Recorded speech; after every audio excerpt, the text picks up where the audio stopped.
Manchester City is preparing to reshape English football. Not with a new superstar signing, but with concrete, steel, and ambition. The club is embarking on a stadium expansion so bold, so extravagant that it carries a price tag bigger than what some nations spend recovering from natural disasters. We're talking £300 million poured into a single stand. That's right, one colossal wall of 8,000 new seats designed to roar down on the pitch and turn the Etihad into something unlike anything England has ever seen. But this isn't simply about squeezing in more spectators. It's an engineering statement, one of Europe's largest single-tier stands, built to supercharge sound and transform every chant into a thunderclap echoing across Manchester. Yet, beneath the architectural marvel lies a storm of controversy. City's owners are charging ahead with this mega project even while the club faces ongoing scrutiny over alleged financial breaches. For critics, this expansion isn't about fans or atmosphere, it's about flexing, showing off a billion-pound empire that wants a stadium as powerful as its squad. So the question is this about football or about spectacle? To answer that, we need to rewind. The Etihad wasn't born as a football ground. Originally constructed as the City of Manchester Stadium for the 2002 Commonwealth Games, it was later reshaped into a football venue at a cost of £42 million shared between the club and the city. And while City have dominated the pitch in the past decade, the stadium itself has never escaped criticism. Rivals sneer at it as the Emptyhad, and even City supporters admit the atmosphere often falls flat compared to Anfield or Old Trafford. Capacity is part of the problem. At 53,400 seats, it lags behind Old Trafford's 74,000, Arsenal's 60,000, and Tottenham's 62,000. More seats mean more revenue, and in the modern game, that matters. But design is the bigger flaw. Built with athletics in mind, the old running track left fans detached from the action, while the bowl-shaped structure let sound drift away instead of trapping it. Everything shifted in 2008 when Sheikh Mansour's Abu Dhabi United group bought the club for £210 million. With limitless resources, City could finally dream bigger than just the pitch.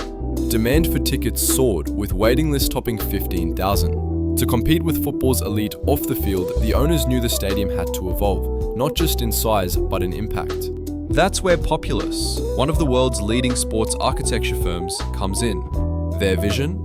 A north stand transformed into a towering single-tier stand, one of the largest of its kind in Europe. Thousands of rail seats will allow safe standing, bringing back the passion and spontaneity many say has been stripped out of the modern game. Combined with the South Stand expansion completed in 2015, this design will create two immense walls of fans, funneling noise onto the pitch and finally giving City the intimidating atmosphere they've long lacked.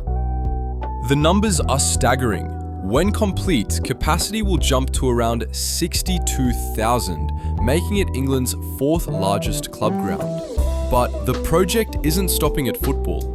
A roof-walk experience, a panoramic sky bar, and a new dining district will turn the Etihad into a year-round entertainment hub. Matchday revenue is only one part of the plan. City are building a destination. Engineering this without shutting down the stadium has been nothing short of extraordinary.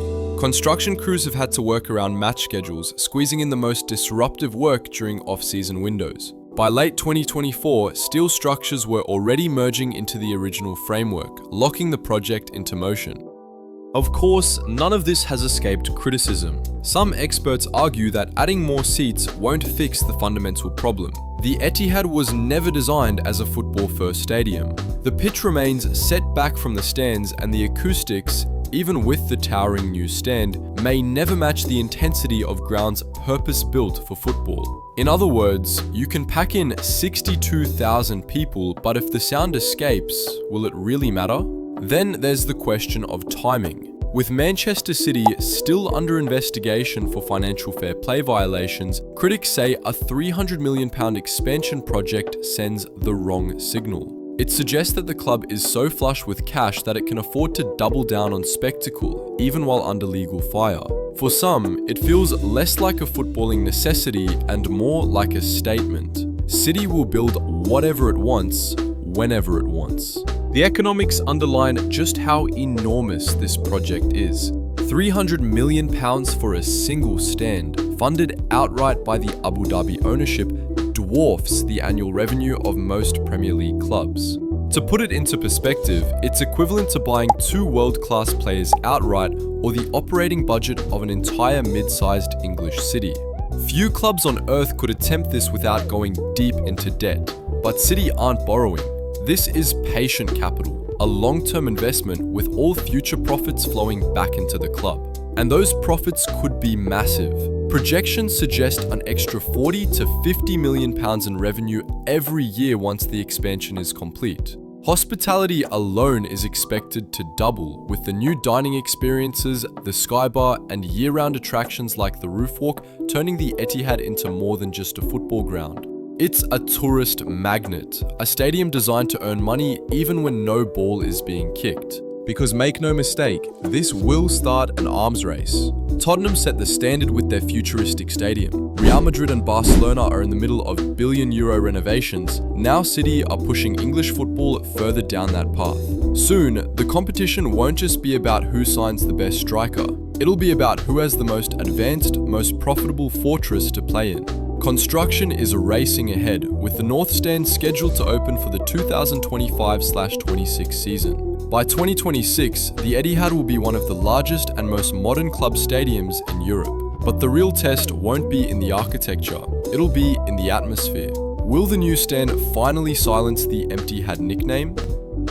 What's undeniable is this: the Etihad expansion is a monument to modern football's extremes, a breathtaking showcase of wealth, ambition, and engineering, but also a mirror reflecting the widening financial gulf in the game. For Manchester City, it's a gamble worth £300 million. For football as a whole, it might just redefine what the future of stadiums looks like. So, what do you think? Is this the moment City finally create a stadium atmosphere worthy of their dominance on the pitch? Or is this just another example of money reshaping football beyond recognition?